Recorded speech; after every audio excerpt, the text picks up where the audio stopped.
O vídeo a seguir não se trata de recomendação de compra ou venda de ativos. Nosso conteúdo tem caráter educativo e informativo. Queremos fomentar o debate sobre investimentos e aumentar o número de investidores no Brasil. Mas enfim, voltando à filosofia de investimentos, a gente tem stability muito forte e a é muito chato para mudar perfil de risco. Em via de regra, a gente só deixa mudar ao longo de anos, né? Depois de 2 anos de começar a investir conosco e na contramão do mercado. Então, os caras estão lá em março de 2020, a bolsa está caindo 40%. E aí o cara pensa, poxa, nem tá tão ruim. Né? Acho que 40% de renda variável é pouco, acho que eu sou mais arrojado.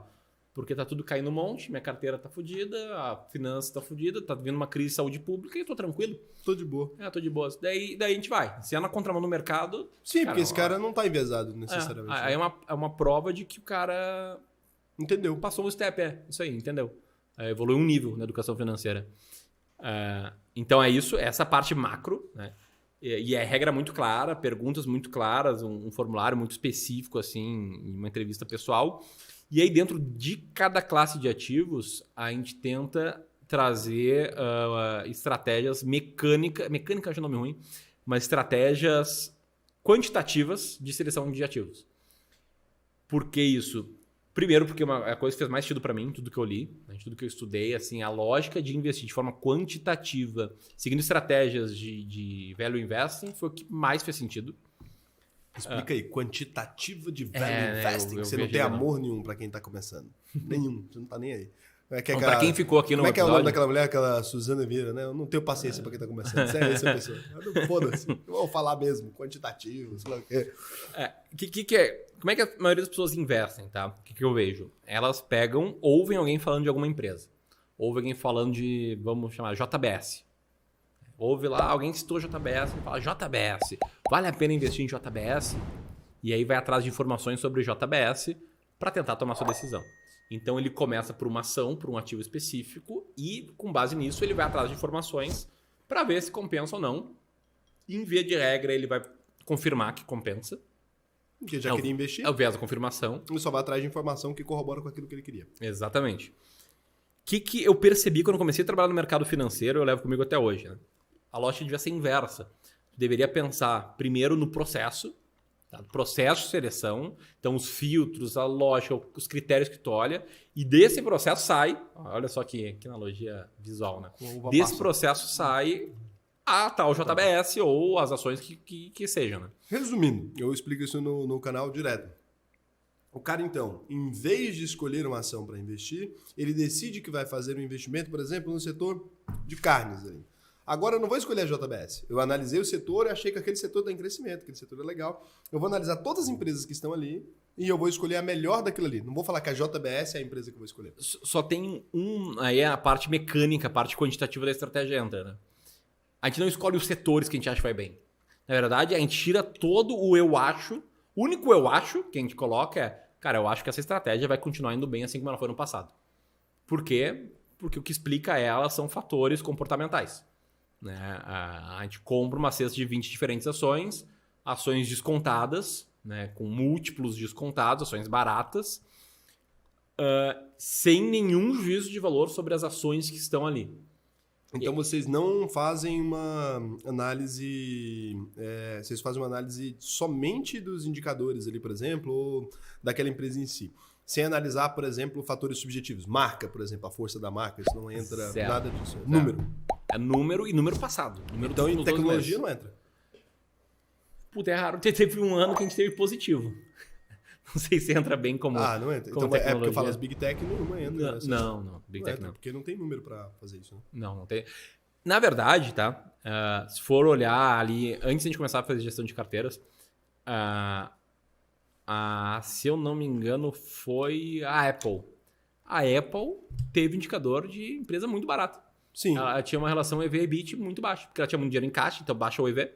Ela tinha um EBIT muito alto e o mercado era cético. Que ela EV, o Enterprise Value, mas vai lá, explica aí. Eu tô discutindo a parada, né? Não é isso, é porque... Podcast, não é isso, não. Eu só explico para as pessoas, porque eu sei que, tipo assim, o cara chega e aí ele fala assim, cara, eu adoraria entender o que esse cara tá falando. Mas às vezes o cara pega ali, o EV por EBIT, daí ele fala, porra, aí me fudeu. Vou explicar visualmente aqui, tá?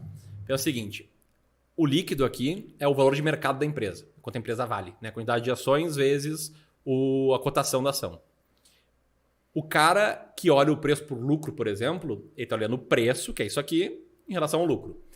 Só que isso aqui não é tudo que o dono paga. Né? Por quê? Porque o dono de uma empresa, ele é o dono da dívida da empresa, que seria essa parte branca aqui, essa parte vazia. Só que, por outro lado, ele também detém o caixa da empresa.